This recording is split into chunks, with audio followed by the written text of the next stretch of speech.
Hi, welcome to the IHC Craft Room. I'm Mary. In today's video, I'm going to show you how I made this Deco mesh angel. I'll show you how to make it in 2 different sizes so that you can DIY some beautiful holiday magic into your decor. Grab all your stuff and let's get crafty. This is Mary. Welcome to the IHC Craft Room.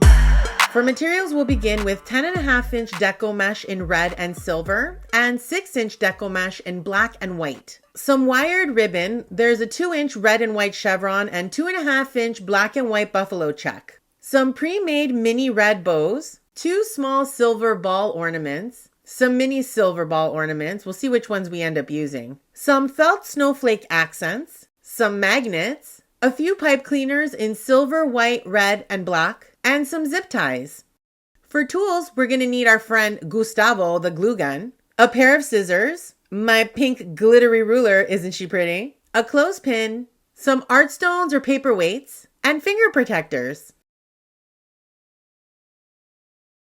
Let's get started by unrolling the black Deco mesh and cutting off this janky piece at the end. Now let's start measuring out our Deco mesh so that we can get to cutting. For this angel, we're going to need 6 pieces of 6x6 black Deco mesh and 6 pieces of 6x6 white Deco mesh. If you want your angel to be one solid color, then you'll need 12 pieces of 6x6 Deco mesh in the color of your choice. I'm going to go ahead and measure out 6 inches against my ruler and cut out the 6 pieces of each color. Awesome! Let's jump right into making our angel's wings. I'll take a 6-inch square of Deco mesh and turn it into a diamond shape. Then using my 2 Artstone paperweights, I'm going to tug on the Deco mesh to elongate it. And then I'll take the points of my diamond and fold them into the center and give them a good scrunch, gathering up the Deco mesh in the center. I'll remove my Artstone paperweights and give the Deco mesh a nice tug and make sure it's folded over neatly. Voila! You've made one of 6 angel wings. Now let's do that again to make the body and lower portion of our angel's fancy outfit. We'll take that Deco mesh, turn it into a diamond, stretch it out, fold it in the center, give it a scrunch, and gather it there. And there you go. Once we have all 12 pieces ready, we'll grab a pipe cleaner and tie them all together at the center. Wonderful. Next, let's separate the wings from the body and then bend those black pieces down. I'm going to use another pipe cleaner to strap them down into position about a 1/2 inch from the point where they meet the wings and give that pipe cleaner a few good twists.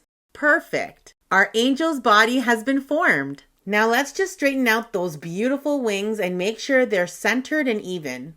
I'm going to grab my wired ribbon and based on the size of our angel, I'll cut 3 pieces with a fairly long length. I'd prefer to trim them down if needed rather than cut a piece that's too short and have to throw it away. Then I'll dovetail the ends for a fun little added detail. Let's lay them down flat, overlapping each other just a little bit. They feel a bit long for my taste, so I'm going to trim them down a bit and then overlap them again, gather them all at the top, and secure it with a teeny tiny piece of pipe cleaner. Perfect!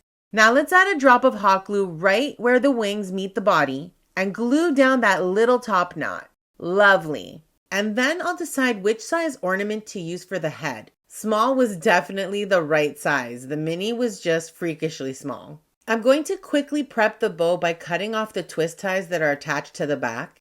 I took the cap off this ornament and then cut off the little plastic neck piece so that it would be nice and flat. Now let's add a generous amount of hot glue and attach that ornament right between the wings. Once the glue on the ornament has dried fairly well, let's get that red bow and put a drop of glue at the very top of our ribbon bundle right under the ornament and use that bow to cover up the pipe cleaner. What a cutie patootie! With that wrapped up, it's time to make our angel's halo. I'm going to take 1 white, 1 silver, and 1 black pipe cleaner and twist them all around each other so that you can see each color really well. And then we'll twist it all the way to the end. Using the other small ornament I have laying around, I'm going to wrap one end of our twisted pipe cleaners into a circle for the halo and secure it to itself before I bend it flat. Now I'm going to trim down the length of the halo because it doesn't need to be that long. We want the halo to sit about 1 inch above the ornament head. Let's clean up the back of our angel by giving those loose pipe cleaners a good couple of twists and then cutting off the excess. Wonderful. Next, I'll add a line of glue down her spine and attach the halo. Ugh, sounds a bit painful, doesn't it? Don't worry, she's all good. Have I mentioned lately how much I love these finger protectors? Because if I haven't, I love them. FYI. just, in case you're wondering. This angel is all done and ready to fly, but I want to add some magnets to the back because I have plans to make this a refrigerator magnet. I love this idea, but unfortunately it didn't work because my magnets just weren't strong enough. I'm going to try this again in the future, but I'll use stronger magnets that can bear the weight of the angel. If you decide to do this, let me hear in the comments below how it worked out for you. For this larger angel, we're going to follow the same steps we did for the little cutie, but instead of cutting the deco mesh to 6 inches, we'll be matching the width of this larger deco mesh and cutting 10.5-inch pieces instead. So I'll need 6 red and 6 silver, or you can just use one color of deco mesh and cut yourself 12 pieces instead. Now let's go ahead and start creating our wings by following the same method we used earlier. I'll flip the deco mesh into a diamond shape, then use my Artstone paperweights to stretch out the deco mesh, and then fold the tips of the diamond into the center. Scrunch up the material, and then we'll remove the paperweights, and we have another wing done.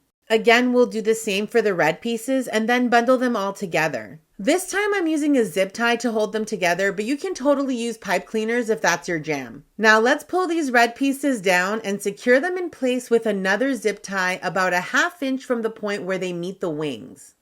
Lovely. I'm gonna just balance out these pretty silver wings and make sure they're even and centered. Let's go ahead and cut 3 pieces of ribbon and dovetail the ends for a little added dimension. We'll lay the ribbon pieces down flat, overlapping each other just a little bit, and then gather them at the top and secure it with a tiny bit of pipe cleaner. Now let's add a bead of hot glue right where the wings meet the body and glue down this pretty little ribbon dress. I'm going to take the cap off this ornament and cut off the plastic neck part again so that it's nice and flat, and then add a generous amount of glue between our angel's wings and hold that ornament down in place until the glue hardens a bit. I went back and forth between the snowflake accent and the red bow, but in the end the red bow won out for me. I added a little glue and then I placed it just below the ornament and made sure to cover up that pipe cleaner. Okay, it's halo time, but first I'm going to trim off some of these deco mesh flyaways. I'm only using 2 pipe cleaners for her halo this time, a silver and a glittery red. Once they're twisted well together, I'll go ahead and form the circle for our halo and cut off a chunk at the bottom because we don't need that pipe cleaner to be that long. Before we glue the halo down, I'm going to add another zip tie. This one I'm going to thread through the zip tie holding the wings to the body, and I'll form a small circle. I'm going to be using this angel as a tree topper, so that ring will come in handy later. Now let's add that last final touch of gluing the halo on, and our angel tree topper will be ready for her debut. After I made these 2 ladies and added them to my tree, I just knew that I needed a few more little black and white angels to add to the party. And look how cute they look with my dot painted ornaments. Check out the video on how to make these ornaments here. No dotting tools required. And then you can have a cozy little tree like this one. So what do you think? They came out cute, right? And super simple to make. Once you get the hang of it, they're really, really easy. And I love how customizable they are. You can really pick and choose any color palette and make it fit in with any decor. And they're really just so stunning, aren't they? I'm so excited to hear what you think about them in the comments below. If you're interested in learning a little bit more about maybe dot painting or candle making or wreath making, or maybe just some crafts, check out one of these videos. I'd love to hear from you. And don't forget to subscribe so that we can continue to get crafty together. Toodaloo!